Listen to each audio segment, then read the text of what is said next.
저는 오늘 그동안 이야기 나누었던 하나님 나라 이야기를 계속해서 지속하면서 성찬의 의미를 새겨보고자 합니다.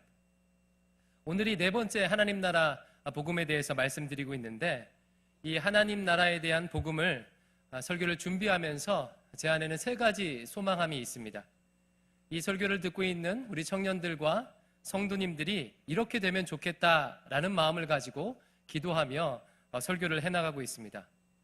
첫 번째로는요, 이 하나님 나라 설교를 통해서 하나님 나라가 무엇인지 확실히 알게 되기를 소망합니다. 그래서 바라기는 설교를 들으시면서 그냥 듣는다라고 생각하지 마시고, 이번 기회를 통해서 하나님 나라에 대해서 공부한다라는 마음을 가지고 그렇게 함께 해주시기를 부탁합니다. 두 번째로는요, 하나님 나라에 대한 소망함을 가지면 좋겠다라는 바람이 있습니다. 정말 하나님 나라가 이 땅에, 내 가정에, 우리 교회에, 또 대한민국 땅에 임하기를 정말 소망하는 그런 마음이 생겼으면 좋겠습니다. 세 번째로는요, 뿐만 아니라 하나님 나라 완성에 대한 그 사명에 대한 인식이 생겼으면 좋겠습니다. 이 좋은 하나님 나라를 이 땅에 이루는데 하나님 나를 사용하여 주시옵소서, 그래 이 사명이 내게 있지 하는 인식이 생기기를 소망합니다. 이 세 가지 목표를 가지고 기도하며 또 말씀을 준비하고 있는데요, 여러분들도 같이 초점을 맞춰주시기를 부탁합니다. 저는 오늘 네 번째 하나님 나라 이야기를 하는데, 첫 시간에는 하나님 나라가 무엇인지 그 정의에 대해서 말씀드렸습니다. 하나님 나라라는 것은 하나님의 백성이 하나님께서 약속하신 땅에서 말씀을 실현함으로 하나님의 주권을 온전히 인정하는 나라가 하나님 나라다라는 정의를 내려드렸습니다. 그리고 두 번째 시간에는요, 그 하나님 나라는 이미와 아직의 하나님 나라다. 예수님을 통해서 이미 이 땅에 임하기 시작한 나라고, 아직 하지만 완성되지 않은 나라다라고 했습니다. 그리고 셋째 주, 지난주에는요, 하나님 나라 백성됨이 왜 복음인지에 대해서 말씀드렸습니다. 하나님 나라의 백성됨이 왜 복음이라고 했습니까? 바로 하나님의 통치를 받는 하나님의 백성되기 때문에 그렇습니다. 죄의 지배를 벗어나서 하나님의 다스림을 받을 수 있게 되었기 때문에 그렇습니다. 그 복음을 나누었습니다. 오늘은 하나님 나라 정의의 중요한 요소인 이 땅에서 하나님의 말씀을 실현한다는 것이 무슨 의미인지를 좀 나누려고 합니다. 하나님의 백성이 하나님의 약속한 땅에서 하나님의 말씀을 실현한다는 것이 무슨 의미인지, 그리고 그것이 어떻게 가능한지 나누도록 하겠습니다. 이번 주와 다음 주 그렇게 나누겠습니다. 특별히 오늘은요, 약속의 땅에서 하나님의 말씀이 실현될 때 어떤 은혜가 있는지에 대해서 나누려고 합니다. 한 2주 전인가요? 한 자매로부터 이런 질문을 받았습니다. 목사님, 하나님 나라가 이루어지면 무슨 좋은 일이 있습니까? 무엇이 좋습니까? 라는 질문을 했는데요, 그때 제가 뭐라고 대답했냐면, 설교 때 다루어 줄 거니까 기다리라고 했습니다. 오늘 설교가 그에 대한 대답입니다. 이 땅에 하나님의 말씀이 실현될 때, 그래서 하나님의 통치와 다스림이 이루어지면 어떤 은혜가 있는지에 대해서 이런 말씀을 통해서 살펴보고자 합니다. 여러분의 성경 지식을 한번 총동원해서 한번 상상해 보십시오. 하나님의 말씀이 이 땅에 실현되고 하나님께서 통치하시고 다스리시면 어떤 은혜가, 어떤 역사가 이 땅에 임하게 되는 것입니까? 성경 전체에서 그것들이 다양한 모습으로 보여주고 있는데요, 시간 관계상요, 저는 창세기 1장과 2장을 통해서 그 모습을 보여드리려고 합니다.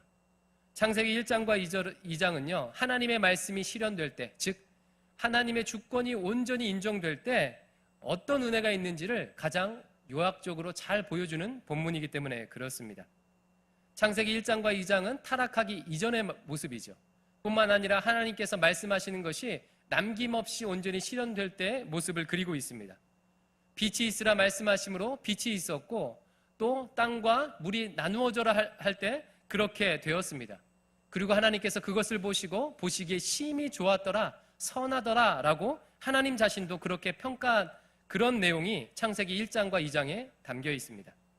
그래서 창세기 1장과 2장을 살펴볼 테니까 성경을 가지신 분은요, 창세기 1장과 2장을 한번 펼쳐보시기 바랍니다. 하나님의 말씀이 온전히 실현될 때, 하나님이 온전히 통치하시고 다스릴 때, 그리고 죄가 지배하지 않고 있을 때, 타락하기 이전에 어떤 은혜가 기록되어 있는지 살펴보겠습니다.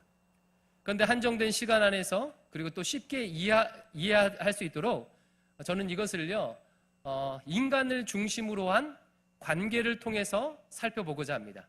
어떻게요? 인간을 중심으로 한 4가지 관계를 통해서 하나님이 통치하시고 다스릴 때 어떤 은혜가 나타나는지를 살펴보겠다는 거예요.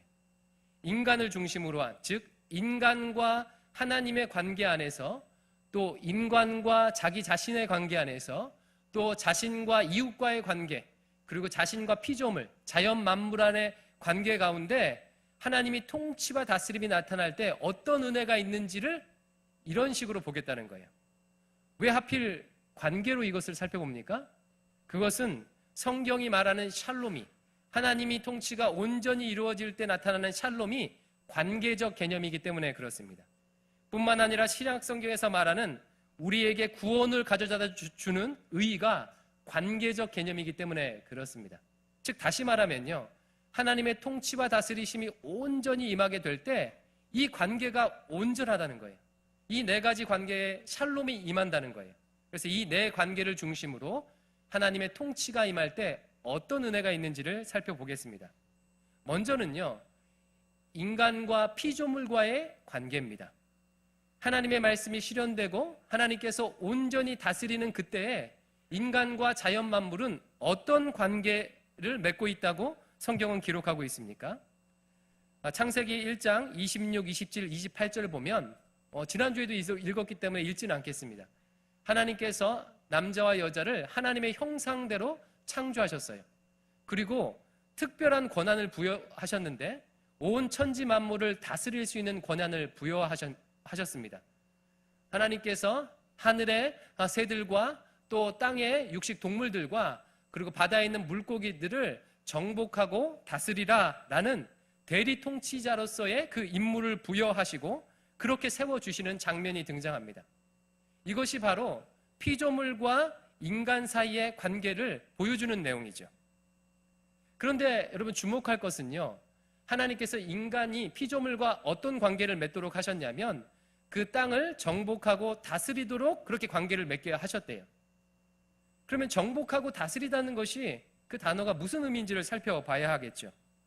어떤 개발론자들은요, 이 말씀을 근거로 인간들이 이 자연 만물에 대해서 마음대로 할 수 있는 권한을 부여받았다라고 해석합니다. 하지만요, 성경은 그와 같은 방식으로 해석하고 있지 않지요.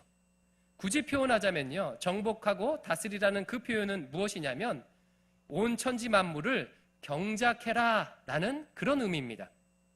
영어로 하면 cultivate죠. 그리고 이 cultivate에서 culture, 문화라는 단어가 파생되게 된 것이죠. 경작하다는 것이 무슨 뜻입니까? 여기는 사과나무가 하나 있는데 그 사과나무를 정복하고 다스리라는 말은 사과나무를 잘 경작하라는 말이라는 거예요. 그래서 내가 사과나무를 잘 경작하게 되면 어떤 일이 일어날까요? 물도 주고 그 사과나무가 잘 자라도록 그렇게 경작하게 되면 주렁주렁 아름다운 사과 열매를 맺게 되겠죠. 바로 이와 같은 사명을 감당하라는 거예요. 그 피조물의 창조의 섭리가 잘 드러날 수 있도록 하는 것이 정복하고 다스리라는 의미입니다. 이와 같은 해석은요, 이후에 창세기 1장 이후에 등장하는 아담이 동식물들의 이름을 지어주는 모습에 아주 잘 나타납니다. 창세기 1장 19절을 한번 같이 읽어볼게요. 창세기 1장 19절입니다. 1장 19절이 아니라 2장 19절입니다. 죄송합니다. 2장 19절. 제가 한번 읽어드릴게요. 2장 19절. 찾으신 분은 같이 한번 읽어볼게요. 시작. 여호와 하나님이 흙으로 각종 들짐승과 공중의 각종 새를 지으시고 아담이 무엇이라고 부르나 보시려고 그것들을 그에게로 이끌어 가시니 아담이 각 생물을 부르는 것이 곧 그의 이름이 되었더라. 피조물을 정복하고 다스릴 권한을 받은 그 아담이 그 권한을 사용하기 위해서 제일 처음 했던 일이 무엇이냐면 피조물들의 이름을 지어주는 것입니다. 여러분, 이름을 지어준다는 것은 어떤 의미를 지니는 것일까요? 그냥 자기 마음대로요 그 이름을요 이렇게 붙이는 그런 의미가 아니겠죠. 이름이라는 것은 그 피조물의 본질, 그 존재됨을 나타내는 것이 바로 이름입니다. 따라서 아담이 각 피조물들의 이름을 지어주었다는 것은 그 피조물의 본질을 꿰뚫어 보고 피조물에 합당한 존재의 의미를 부여했다는 것을 의미합니다. 꽃이 꽃으로서 역할할 수 있도록, 과일나무가 과일나무로서 역할할 수 있도록, 강아지가 강아지로서 제 역할할 수 있도록 그 존재의 본질을 꿰뚫어 보고 그렇게 그 피조물이 합당한 존재로 역할할 수 있도록 했다는 것을 의미합니다. 바로 이것이 피조물과 인간과의 관계예요. 그래서 인간이 이렇게 피조물들을 합당한 역할을 하도록 그렇게 경작하게 되면 그럼 그 피조물은 인간에게 어떠한 것들을 제공합니까? 바로 사과나무는 사과 열매를 제공하게 되고, 그리고 복숭아나무는 복숭아 열매를 제공하게 되고, 풍성하고 넉넉하게 인간의 필요를 제공해 주는 것이죠. 즉 피조물과 인간 사이의 온전한 샬롬이 이와 같은 방식으로 하나님의 처음 창조 안에 디자인되었다는 것입니다. 하나님의 통치가 이루어질 때, 다스리심이 이루어질 때, 하나님 말씀이 이루어질 때 피조물과 인간 사이에 이런 관계가 형성된다는 거예요. 두 번째로요, 두 번째 관계는요, 인간과 인간, 즉 자신과 자신과의 관계입니다. 창세기 1장, 2장에 살펴보면 인간 자신은 자기 자신에 대해서 어떤 관계를 맺었는지가 아주 잘 드러나 있습니다. 먼저 창세기 1장 26, 27, 28절 보면 하나님께서는 인간을 하나님의 형상으로 지으셨습니다. 즉 인간은요 하나님의 형상으로서 지음받은 존귀한 모습, 하나님의 형상으로 지음받은 존귀한 모습을 가지고 있어요. 그 존귀한 모습을 아담과 하와는요 어떻게 인정하며 누리고 살았냐면요, 창세기 2장 25절 말씀이요 인간이 어떻게 자기 자신을 인식했는지가 잘 보여주고 있습니다. 같이 한번 읽어볼게요. 창세기 2장 25절입니다. 시작. 아담과 그의 아내 두 사람이 벌거벗었으나 부끄러워하지 아니하라. 여러분 이것을 한번 해석해 보세요. 아담과 하와가 벌거벗었으나 부끄러워하지 않더라 라는 이 말은요, 아담과 하와가 그렇게 빨개 벗었는데 수치심도 모르고 완전 뻔뻔한 그런 사람이더라 이런 뜻이 아니겠죠. 무슨 뜻입니까? 하나님의 형상대로 지음받은 그 존재 자체에, 즉 어떤 것을 덧붙이지 않아도 스스로에 대해서 수치심을 느끼지 아니하고 스스로에 대해서 만족하며 자기 자신을 있는 그대로 존중하는 모습, 그렇게 스스로를 평가했다는 거예요. 그러니까 자기 자신을요, 우리 심리학적으로 얘기하면 온전한 자존감이 그에게 있었다는 것이죠. 그에게 학벌을 덧붙이거나 뭔가 집을 덧붙이거나 학위를 덧붙이거나 직장에 어떤 이름, 직위를 덧붙이지 아니해도 아무것도 없어도 하나님의 형상으로 지음받은 처음 그 모습, 벌거벗은 그 모습 자체로 만족했다는 거예요. 그렇게 인정했다는 것입니다. 즉 하나님의 통치가 이루어질 때, 하나님의 말씀이 온전히 실현될 때, 죄의 지배가 이루어지지 않을 때 인간과 인간은 자기 자신과 그런 관계를 맺었다는 거예요. 세 번째요, 그리고 인간과 이웃과의 관계입니다. 인간과 이웃과의 관계예요. 크게 두 가지 모습으로 나타나는데요, 첫 번째로는요 서로 의존하며 돕는 관계입니다. 창세기 2장 18절 말씀을 같이 한번 읽어볼게요. 창세기 2장 18절입니다. 시작. 여호와 하나님이 이르시되 좋지 아니하니 내가 그를 위하여 돕는 배필을 지으리라 하시니라. 창세기 1장부터 2장까지 순차적으로 쭉 읽어온 사람은요 이 말씀 보면서 깜짝 놀라게 돼 있어요. 왜냐면요, 하나님께서 말씀대로 천지를 창조하신 다음에 보시기에 심히 좋았더라, 선하더라 이런 평가를 내리셨는데 아담을 창조하신 다음에는 뭐라고 해요? 혼자 사는 것이 좋지 않다, 선하지 않다라고 얘기합니다. 따라서 이 표현에 주목해 봐야 하겠죠. 이것은 무엇을 의미합니까? 인간은 태초로부터 처음 창조될 때부터 혼자 살지 않도록, 혼자 사는 것이 좋지 않도록 서로 의존하며 살 수 있도록 그렇게 만들어졌다는 거예요. 사회책에서 배운 대로요, 인간은 사회적 동물이라는 거예요. 혼자 무인도에서 그렇게 혼자 살 수 없다는 거예요. 요즘 텔레비에서 그 자연인에 대해서 막 이렇게 나오는데요. 원래는 그렇게 혼자 살 수 없게 만들어졌다는 거예요. 서로 어떻게 해요? 서로 의지하며 도우며 사는 존재로 만들어졌다는 거예요. 그래서 사람과 이웃은요, 나와 타인은요, 서로 의존하며 돕는 관계라는 거예요. 여기서 돕다라는 표현은 제가 예전에 설명드린 적이 있습니다. 자칫 남녀 차별을 주장하는 사람들은요, 이것 봐라, 여성이 남자의 보조자로 돕는 자로 창조되지 않았느냐라고 말하게 되는데요, 그렇지 않다고 얘기했죠. 여기서 돕는다는 에제르라는 히브리어 단어는요, 하나님께서 인간을 돕다 할 때 그렇게 사용하는 그런 단어입니다. 절대로 차별을 나누는 그런 단어가 아니죠. 남녀의 차별이냐, 누가 보조이고 누가 서포터고 이런 의미가 아닙니다. 즉 처음 하나님께서 인간을 창조하실 때는요, 서로 의존하며 돕도록, 서로 수평적인 관계에서 의존하러 돕도록 창조하셨어요. 그것은 인간 여자를 창조하실 때 갈비뼈를 취해서 창조하신 것을 통해서도 확인할 수도 있죠. 머리뼈도 아니고 발가락뼈도 아니고 가장 중간인 갈비뼈를 취해서 여자를 만듦으로 인해서 남자와 여자가 어떤 수평적 관계인지, 어떻게 서로 돕는 관계인지를 보여주고 있는 것이죠. 두 번째로는요, 인간과 인간은요, 어떤 관계였냐면 내 몸처럼 서로 사랑하는 관계였습니다. 창세기 2장 23절 말씀을 같이 함께 읽어보겠습니다. 창세기 2장 23절입니다. 이게 맞습니까? 이거는 제가 읽어드릴게요. 같이 한번 읽어보겠습니다. 창세기 2장 23절. 아담이 이르되, 시작. 아담이 이르되, 이는 내 뼈 중에 뼈요 살 중에 살이라. 이것을 남자에게서 취하였은즉 여자라 부르리라 하니라. 그러니까 하와에 대해서 아담이 어떻게 평가했어요? 내 뼈 중에 뼈요 살 중에 살이라 라고 평가했어요. 쉽게 말하면 무슨 뜻입니까? 뼈 중에 뼈, 살 중에 살이라. 만약 연인 사이에 이렇게 고백한다면요, 좀 끔찍한 표현이겠죠. 요즘 시대에는요, 너 왜 그래? 그럴 텐데요. 무슨 뜻입니까? 뼈 중에 뼈요 살 중에 살이라. 내 몸처럼, 몸과 같이 너를 사랑한다, 그런 뜻이에요. 내 몸의 일부와 같이 너를 사랑한다.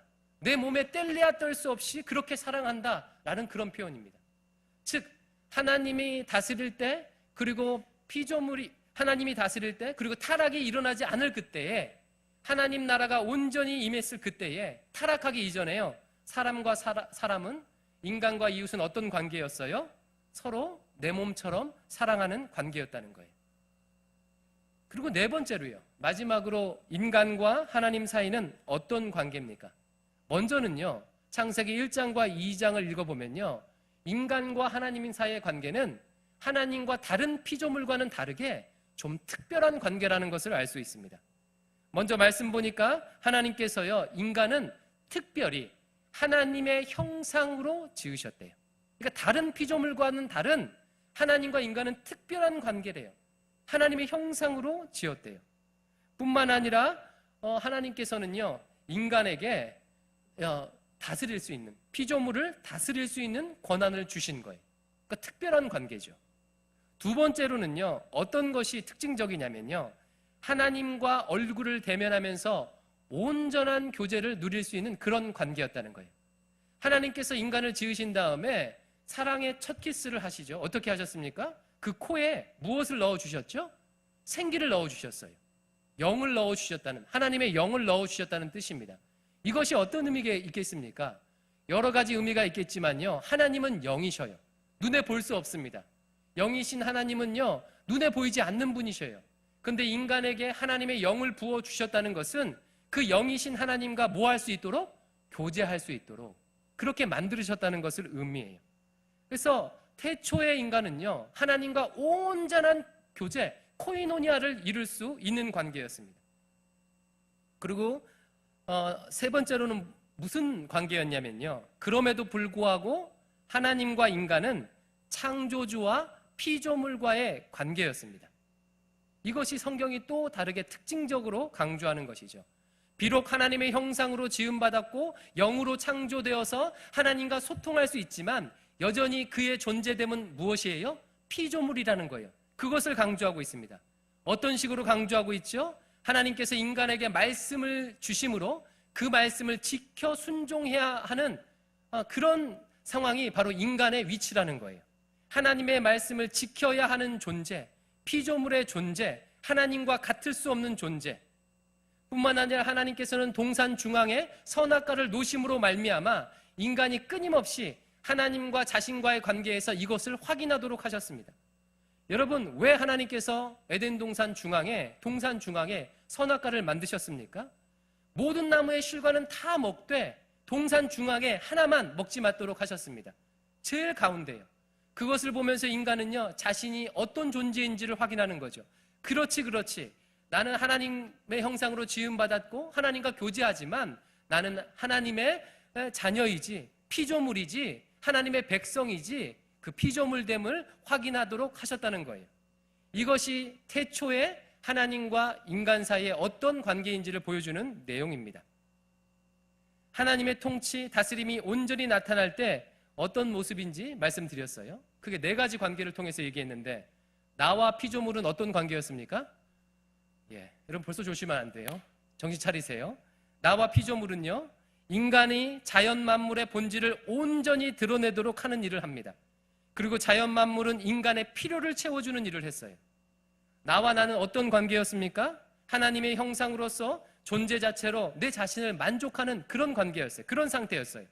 나와 이웃과는 어떤 관계였습니까?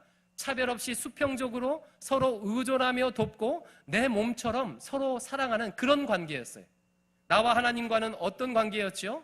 피조물로서 하나님과 온전히 교제를 누리는 상태, 피조물로서 하나님과 온전히 교제를 누리는 상태, 이것이 바로 태초에 타락하기 이전의 샬롬의 모습입니다. 여러분 생각만 해도 너무나도 좋지 않습니까? 하나님과 교제하며 영으로 교제하는 거예요.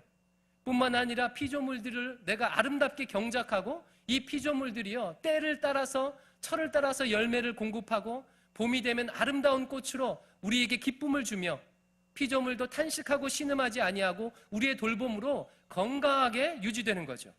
나와 이웃 가운데 서로 차별하며 배제하며 혐오하며 그렇게 경쟁하는 것이 아니라 서로 의존하고 돕고 내 몸처럼 서로 사랑하는 관계. 또 내가 내 자신을 자존감이란 용어가 필요 없을 정도로 스스로 무엇을 덧붙이지 않아도 만족할 수 있는 그런 상태. 이것이 창세기 2장까지의 모습이에요. 그러면 질문 드려볼게요. 여러분, 이와 같은 관계 중에서 가장 기초적이고 중요한 관계는 무엇입니까? 이 4가지 관계가 다 중요하지만 성경을 살펴봤더니 이 4가지 관계 중에서 가장 기초적이고 중요한 관계가 있대요. 그것이 무슨 관계죠? 인간과 하나님과의 관계입니다. 왜 인간과 하나님과의 관계가 가장 기초적이고 중요합니까?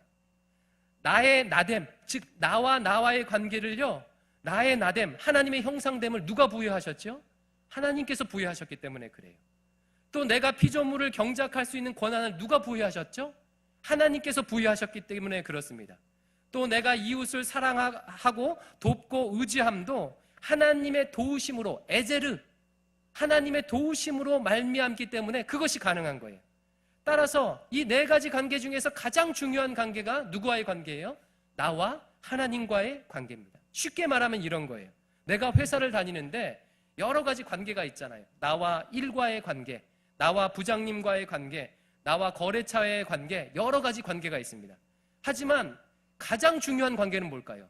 나와 사장님과의 관계예요. 만약 나와 사장님과 원수가 된다면 어떻게 돼요? 내가 일을 잘하든 못하든요, 당장 쫓겨나게 되어 있습니다. 이와 같이 비유를 줄 수 있는 거죠.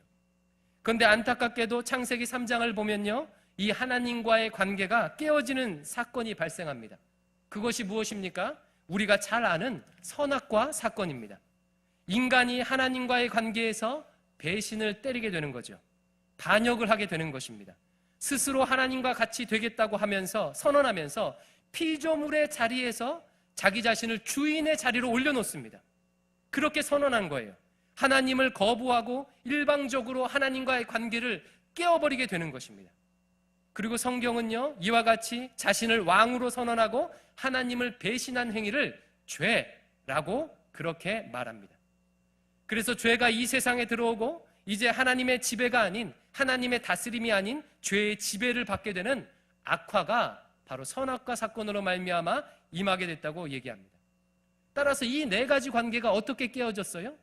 이제는 하나님과 하나님의 얼굴을 대면하여 볼 수 없습니다. 하나님을 배반한 인간은요, 하나님의 낯을 피해서 숨는 거예요. 아담이 선악과를 먹고 제일 처음 했던 일이 하나님을 피해서 숨는 것이죠. 하나님과 교제가 끊겨버리게 되는 것입니다. 자신과의 관계는 어떻습니까? 벌거벗었으나 부끄러워하지 않다가 어떤 일이 발생해요? 창세기 3장 7절 말씀 보니까 혹시 띄워줄 수 있나요? 예, 제가 읽어드릴게요. 이에 그들의 눈이 밝아져서 자기들이 벗은 줄을 알고 무화과 나무 잎을 엮고 치마로 삼았다. 선악과를 먹기 전에는 벌거벗은 것을 부끄럽게 생각하지 않았는데 선악과를 먹고 난 다음에요, 죄가 들어오게 되니까 벗은 줄을 알고 스스로를 부끄럽게 여기며 무화과 나뭇잎으로 그 수치를 가리려고 해요. 그래서 지난주에도 설명했고 여러 차례 설명했잖아요. 죄의 지배를 받는 인간은요, 스스로 자존감이 없습니다. 열등감과 수치심을 가려보겠다고요, 끊임없이 무엇인가로, 썩어져 버릴 무엇인가로, 무화과 나뭇잎으로 자기 인생을 가리는 인생을 삽니다. 명품으로 가려보려고 하고, 지평수로 가려보려고 하고, 그 학위를 받아서 가려보려고 하고, 그 펀드로 가려보려고 하고, 수많은 것들로 가려보려고 하는 그렇게 피곤하고 고단한 인생을 살게 되는 것이죠. 그래서 스스로가 스스로를 학대합니다. 저는 상담하면서요, 정말 많이 경험해요. 자기 자신이 행복했으면 좋겠는데 자기 자신을 제일 많이 괴롭히는 사람이 자기 자신인 경우를 너무나도 많이 봅니다. 자기 자신을 이 모습에 만족하지 못하면서요, 스스로를 학대하면서 스스로를요 피곤하게 하고, 스스로를 경쟁에 내몰고, 스스로를 칭찬하고 격려하지 못하며 스스로를 비난하는 경우들을요 너무나도 많이 봐요. 무엇으로 인해서? 죄의 지배로 인해서. 뿐만 아니라 인간과 인간의 관계는 어떻게 됐습니까? 지난주에 살펴봤죠. 서로 지배하고 싸우는 관계입니다. 내 뼈 중에 뼈요 살 중에 살이라 고백했던 그런 아담과 하와의 관계가, 하나님께서 아담에게 묻죠. 왜 선악과를 따먹었느냐?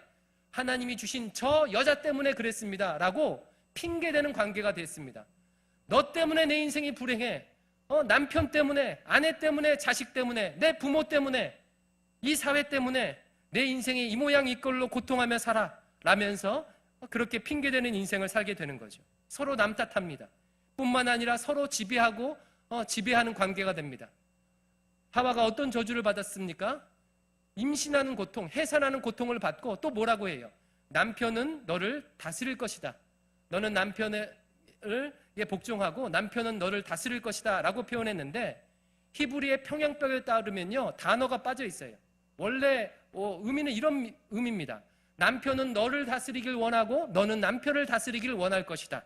서로 다스리기를 원하는 그런 관계가 되는 거예요. 지배하려는 관계가 되는 것이죠. 인간 사이의 수평적 의존과 도움이 깨어지게 되고 서로 지배하고 다스리려고 합니다.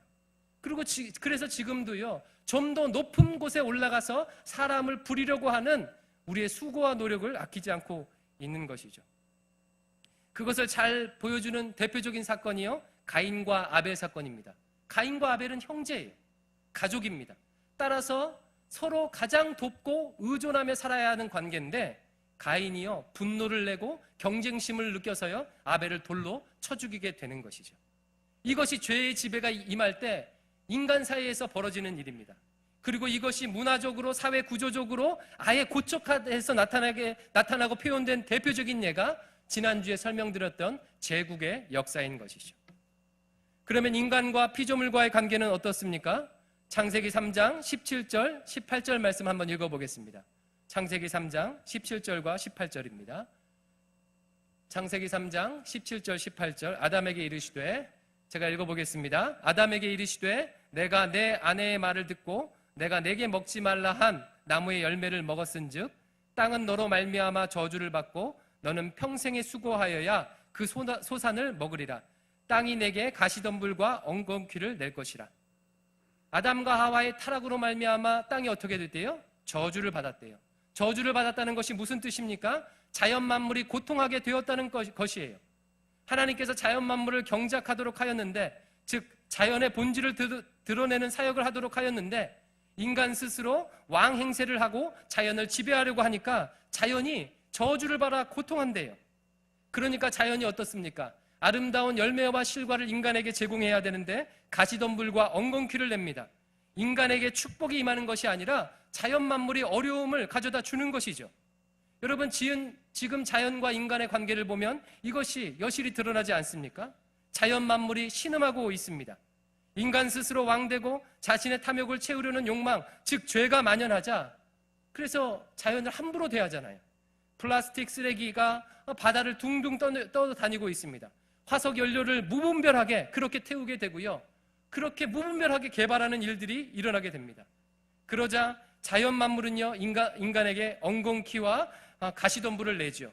미세먼지, 그리고 먹거리의 오염, 온난화 현상 등으로요, 어려움을 겪고 있는 것이, 엔샬롬을 겪고 있는 것이 죄가 만연한 이 세상의 모습입니다. 이와 같이 하나님과의 관계가 깨짐으로 하나님의 다스림이 아닌 죄가 다스리자 엔샬롬의 역사가 인류를 뒤덮어 온전한 관계가 깨지게 된 것입니다. 나와 이웃과의 관계가 깨어지고, 나와 하나님과의 관계가 깨어지고, 나와 자연과의 관계가 깨어지고, 나와의 관계가 깨어집니다. 그러면 여러분, 이런 죄의 지배의 비참함에서 벗어나는 길은 무엇이겠습니까? 이 길에서 벗어날 수만 있다면, 그 방법이 있다면 그것은 복음일 것입니다. 이런 깨어진 관계를 회복할 수 있다면 그것이 복음일 것입니다. 여러분은 이 비참한 엔샬롬을 바라보면서 해결책을 제시한다면 무엇을 제시할 수 있겠습니까? 인류를 치료할 수 있는 의사로 부름받았다고 가정해 봅시다. 그리고 이와 같이 인류의 아픔을 진단했어요. 그러면 여러분이라면 어떤 처방을 내리겠습니까? 정말 좋은 의사라면요, 어떤 처방을 내리겠습니까? 좋은 의사라면 증상이 아닌 그 병의 원인을 치유하는 의사일 것입니다. 내가 콧물 나고 기침이 나서 병원을 찾아갔어요. A라는 의사는요, 이렇게 진단하고 이렇게 진료합니다. 콧물 나고 기침 멈추는 약을요, 처방해 주는 거예요. 근데 B라는 의사는요, 콧물 기침 나게 하는 원인, 그 원인을 발견하고 그 바이러스를 제거하는 항생제를 처방하는 의사가 있습니다. 그렇다면 여러분은 A라는 의사에 가겠습니까? B라는 의사에 가겠습니까? 증상만 치유하는 의사가 아니라 그 원인을 치유하는 B라는 의사에 가게 되는 것이죠. B라는 의사입니다. 인류의 역사를 보면 A 의사가 정말 많이 있었어요. 그 증상들을 보면서 그것의 해결책을 제시하는 많은 이론들이 있었습니다. 증상만을 해결하는 이론들이요. 인간이 참으로 선하여 해탈하게 되면 이 아픈 증상으로부터 자유롭게 될 것이다. 열심히 선행을 해서 공덕을 쌓으면 이 아픈 증상이 사라지게 될 것이다.